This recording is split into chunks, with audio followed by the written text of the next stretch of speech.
I want to welcome you to the Bible study To Know Christ. I'm Jeff Pedersen, the pastor of the Lutheran Church of Peace in Platteville, Wisconsin. Thank you for joining me as we continue our Bible study on the nations. And so here again, as we study the Bible, as we study in the Old Testament, we learn so much about Israel's history, God's relationship with Israel. You know, how God would bless Israel in so many ways. God was always doing something very special for Israel, blessing Israel by saving them, blessing by Israel by providing for them, blessing Israel by giving to them a land and descendants. And so as God would be blessing this nation, he was having a relationship with them. And that relationship that God would have with Israel was an up and down relationship. At times we would see that the relationship was very strong, and other times the relationship was very weak. But as we study in the Old Testament, we also hear about other nations. Other nations that Israel would be neighbors with, nations that Israel would interact with. And so as we think about these nations, there are some that I think have been kind of what we would call the heavyweights over the years, in terms that these were very strong nations, nations that were very powerful when it came to economics, but then also military. And so when I think of some of the heavyweight nations that Israel was in relationship with or would have to contend with, I think of such nations as Egypt, Assyria, and Babylon. And so these are nations that Israel would sometimes be in war with. These are nations that would be strong enough where they would rein in all the other nations under their control, underneath their domain, to where they would have an empire. And so the nation that I want to focus in on today would be Egypt. Egypt is a nation that continues to exist today. I've always liked Egypt. Egypt is such an interesting nation, and I must say that a number of years ago I had the privilege of being able to go to Egypt and to be part of a study tour. It's very interesting if you've ever been to Egypt.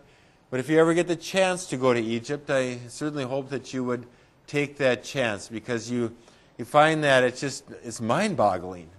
It's just so fascinating to see Egypt. It's just such an interesting nation. And so it's a nation of the pharaohs. The pharaohs were the kings of Egypt. And so as we study biblical history, we hear about all of the different pharaohs. As we go to Israel, we see where there are so many statues and monuments that have been made in honor of or in memory of these pharaohs. I think about the Valley of the Kings. This is where so many of the pharaohs were buried, and they would be buried with all of their gold. Well, King Tutmos, or King Tut, that's where they found, that's where his grave was in the Valley of the Kings, in one of these tombs. And so I can't tell you how many pharaohs were buried in these tombs. And some of these tombs you could go in and you could see them. And so I just remember seeing the hieroglyphics are very impressive in these tombs. And then there was always a couple of passageways. One passageway was one of deceit, meaning that it was a false passageway, because what would happen is that if raiders found the tomb, they would go in and they would steal all the gold, because a pharaoh was buried with all of his wealth, with all of his gold, and there was so much gold. Even though King Tut wasn't really all that prominent of a pharaoh in history, but why we remember him is that was one of the tombs where raiders didn't find it. It wasn't until until recently that there were archaeologists that actually found this tomb and all of the gold. But it helps us to gain an appreciation for all of the wealth that these pharaohs had and just how much gold was buried with them. And so there was a false passageway where people, they would walk, but then there would be drop-offs that you would slip and fall into, and trapdoors that you would fall. So it would be very dangerous.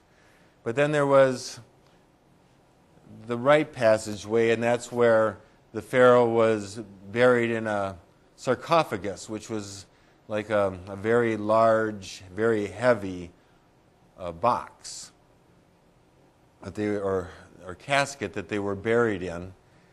And so it's just very interesting to go into a couple of these tombs and to see that. Egypt is a land of the pyramids, and here again, the pyramids also were places where the pharaohs would be buried. And it's just amazing how high those pyramids are. And today, even to try to figure out, well, how did they build those pyramids?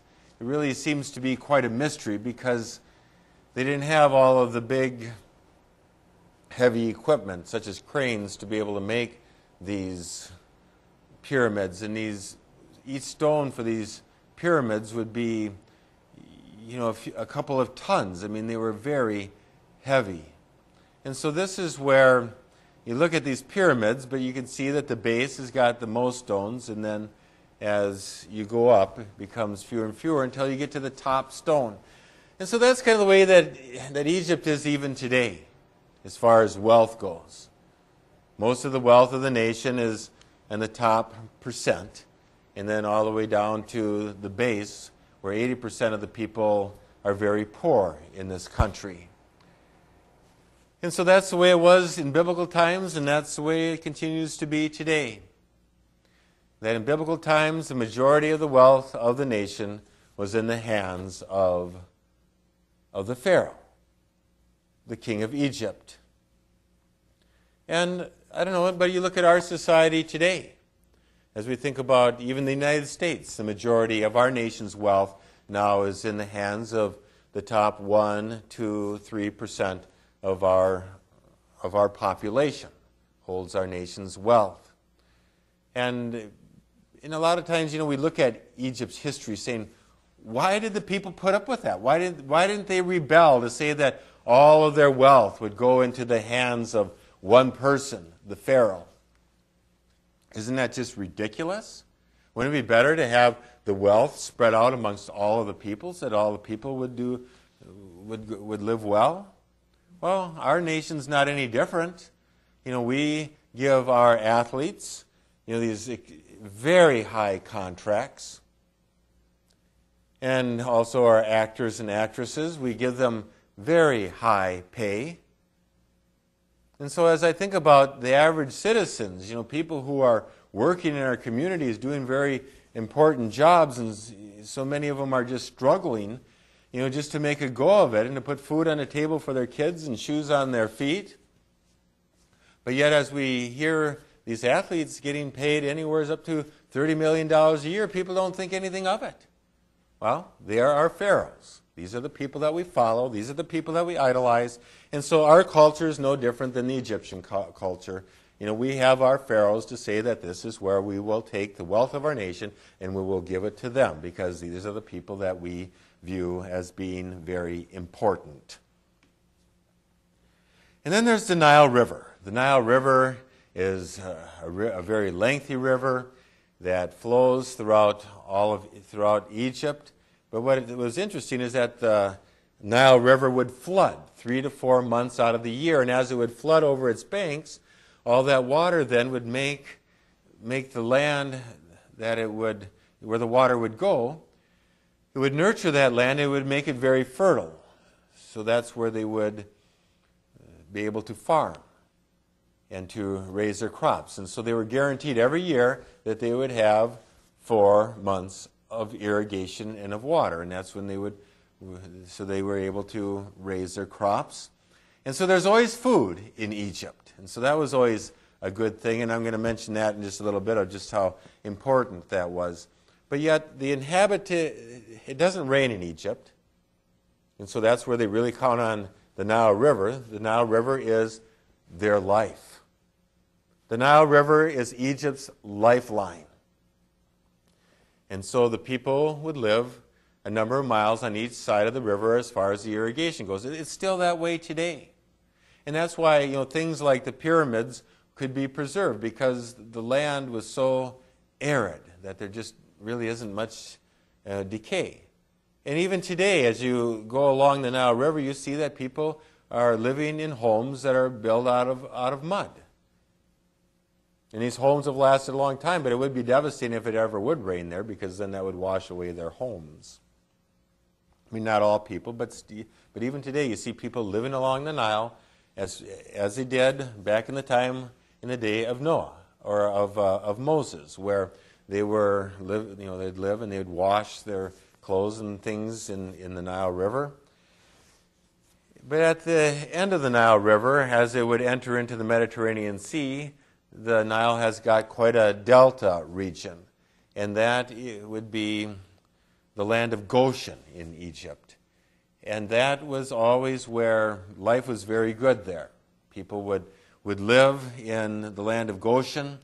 It was just a very lush area as far as farming and raising crops and so forth. And so you have that in Egypt, and then of course all the temples. If you go further down along the Nile River, you got all these very impressive temples. At Luxor, they got the Luxor Temple and also the Karnak Temple. Once again, these temples were in honor of their god called Ra. But the pharaohs were always seen to be as being the son of Ra. And so every pharaoh then would add to the temple, kind of making it that this is my section of the temple. And here again, you could look at the hieroglyphics, and it kind of would tell some of the history of each one of these pharaohs. And so that kind of gives you a little bit of a sense of the land of Egypt. And so the thing that as we read biblical history, we hear so much about Egypt. And I want you to know that Egypt has been a very good country. It's been a good country as far as being a neighbor to other nations. Because Israel, because of the way Egypt was with the Nile River and flooding, they were always guaranteed of having crops. And so there's always food there. And incidentally, you can go to Egypt today and you find that the food there is very good. All the fruits and the breads are really something. But in biblical times, there was always food there. So that's where we read, like for instance in Israel's history, that there were times when there would be famines, great famines in the lands, and so they could come to Egypt where there would always be food. And so Egypt, for the most part, has been a land of refuge. Even today, we see where Egypt is a place where a lot of people flee. They flee from lands where there is civil war and famine. They will oftentimes head to Egypt. I know that in Egypt there are a lot of people from Sudan and Ethiopia and countries like that will go and seek refuge in Egypt. And so we know that, so we think about that part of the biblical history as I think about Jacob and his family. If you remember how Joseph was sold as a slave, and there he was able to interpret the Pharaoh's dream, and they were able to have all of this food. And so as Jacob and the rest of now the brothers, thinking that Joseph was dead, ended up going to Egypt because there was food there. And then, of course, I'm not going to go through the whole story. That's where Jacob, the brothers, and Joseph were reunited. And they had life in Egypt for God's people for 700 years. Life was good in Egypt. Why leave Egypt when life was good? But then they had a change of pharaohs who didn't know about Joseph. And that's when life became difficult for God's people. That's when they were made as slaves, building a lot of the pyramids and in the cities and so forth. And of course we know it was Moses who freed them out of Egypt, God's people out of Egypt, into the wilderness and then eventually into the promised land. So Egypt has been, for the most part, a good neighbor over history. But they have also been a powerhouse nation in that there were times when they too could become the empire. And so, as they would be one of these heavyweights, so to speak, there was a time in their history during the later part of the 7th century of BC that they were very powerful, thinking that they were the most powerful nation. So powerful that Israel and Judah, that Judah actually was thinking about allying with them, thinking that because at this point Judah was not very strong. Jerusalem was not very strong, and so a lot of the ways that these weaker countries can survive is by allying with another country. And so you think about who is a strong nation that we can become friends with so that if we are being attacked, that this nation can come to our aid. And so that's where they would look to Egypt, thinking that they will have the strength to be able to defeat another nation that was also on the rise, who was becoming very strong, and that was Babylon. And so as we look at the rise and the fall of kingdoms and of empires, we see that the two nations that were really becoming the two strong nations that everybody else were to fear would be Egypt and Babylon. And it was just a matter of time that these two nations would clash, that they would fight, and that one would go down in defeat and the other one then would be king of the hill, that this nation now will be the nation that will be the empire, that they'll rule all the other nations. And so for Israel and Judah, so oftentimes they felt like they needed to ally with somebody. But as the prophets would speak, saying, your strength is always with God. That you have to put your trust in God. By somehow allying with Egypt, it's not going to save you. And so I'm going to read from Jeremiah chapter 46, verses 1 through 5. This is the word of the Lord that came to Jeremiah the prophet concerning the nations, concerning Egypt. This is the message against the army of Pharaoh Necho, king of Egypt, which was defeated at Carchemish on the Euphrates River by Nebuchadnezzar, king of Babylon, in the 4th year of Jehoiakim, son of Josiah, king of Judah. Prepare your shields, both large and small, and march out for battle. Harness the horses, mount the steads, take your positions with helmets on, polish your spears, put on your armor. What do I see? They are terrified. They are retreating. Their warriors are defeated. They flee in haste without looking back, and there is terror on every side, declares the Lord. And so we see where the Pharaoh Necho in Egypt, they traveled up north to this place called Carchemish, which was along the Euphrates River. And that's where they met another nation, the Babylonians, who met them that this is where they would have battle. Now, here again, you think about two heavyweight boxers. And there's all of this hype that is leading up to the boxing match. And in many ways, it's kind of hard to predict, saying, who do you go with? Do you go with this boxer or that boxer? I mean, these two are such good boxers that it's probably going to go the whole 15 rounds. And even at that, you wonder, is it going to end up being a draw? I mean, that's kind of the way that it is with Babylon and Egypt. I mean, it's almost like who's going to win this fight? But as we read this, we see that the Egyptian army comes up with all of their polished spears and their horses and all of their weapons for battle. But they were no match for Babylon. They turned on their heels and they retreated. They ran all the way back to Egypt. And then I read on in verses Jeremiah chapter 46, verses 13 through 17. This is the message the Lord spoke to Jeremiah the prophet about the coming of Nebuchadnezzar, king of Babylon, to attack Egypt.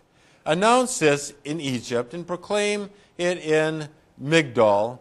Proclaim it also in Memphis and Tahpanhes.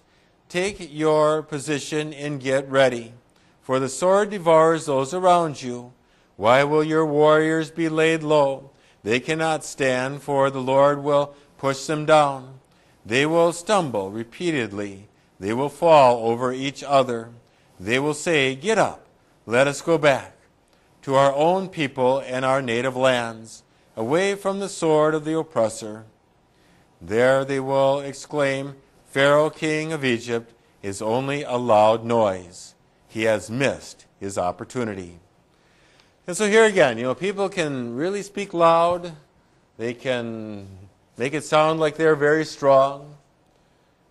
But basically what Babylon did to the Pharaoh is basically say he was nothing but a loud noise. And then I read in Isaiah chapter 19, verse 1.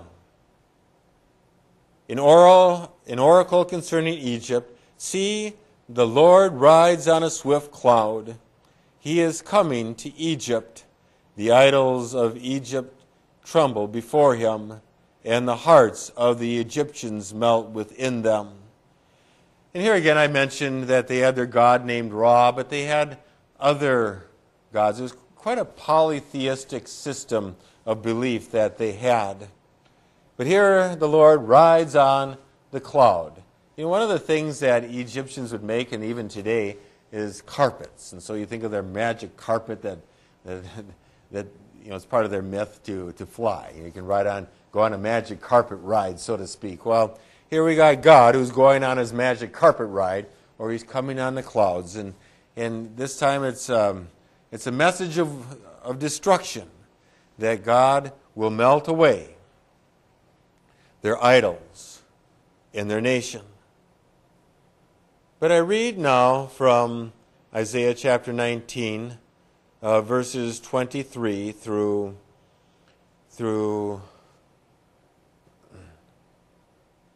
25. In that day there will be a highway from Egypt to Assyria. The Assyrians will go to Egypt, and the Egyptians to Assyria. The Egyptians and the Assyrians will worship together. In that day Israel will be the third, along with Egypt and Assyria, a blessing on the earth.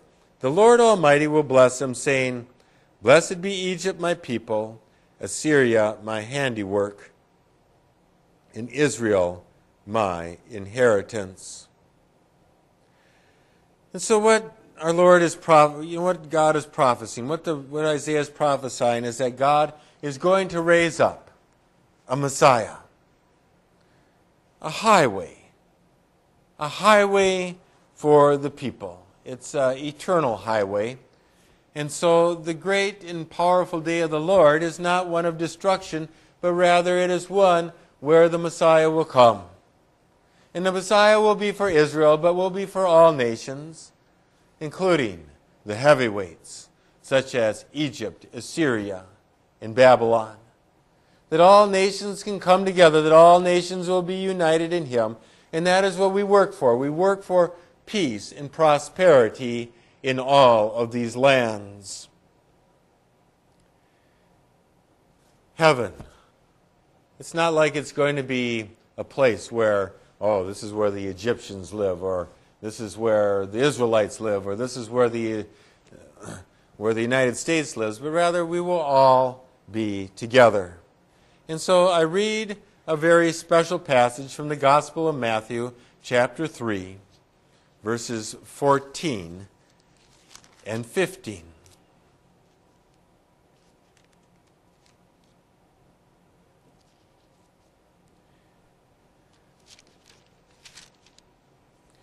Excuse me, that is Matthew chapter 2, verses 14 and 15.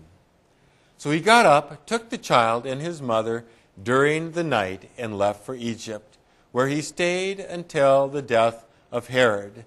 And so was fulfilled what the Lord had said through the prophet, "Out of Egypt I called my son." Remember the story, Mary and Joseph? When Jesus was born, right away, Herod was a threat, trying to kill Jesus, but Joseph was warned in a dream to take his family to Egypt. Where else? It's always been the place of refuge. But yet this fulfills a prophecy. And I read how this prophecy was fulfilled. It's a prophecy that comes out of Hosea chapter 11, verse 1. Out of Egypt I have called my son. Out of Egypt comes the Messiah that has been prophesied, the Savior for all of the nations. When you think about the delta, or the Nile and the delta, that represents life. And there is that symbol of the cross, where you have the cross with its vertical axis, but then you have its transept that represents life. You know, the vertical axis represents the Nile River, and its transepts represent how the river would flood, and that's where the people would live. But then it widens on the top, and that represents the delta of the Nile. And so the Egypt, its land, its river, symbolizes the cross of Christ. That in this river there is life. In the cross of Jesus there is life. Well, thank you for joining me. Join me again next week as we continue our study to know Christ.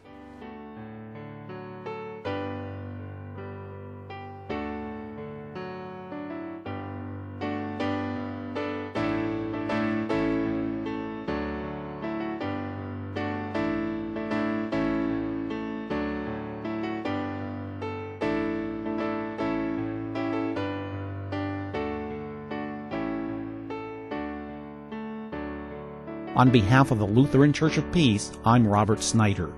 Thank you for watching our program, and please join us again for To Know Christ.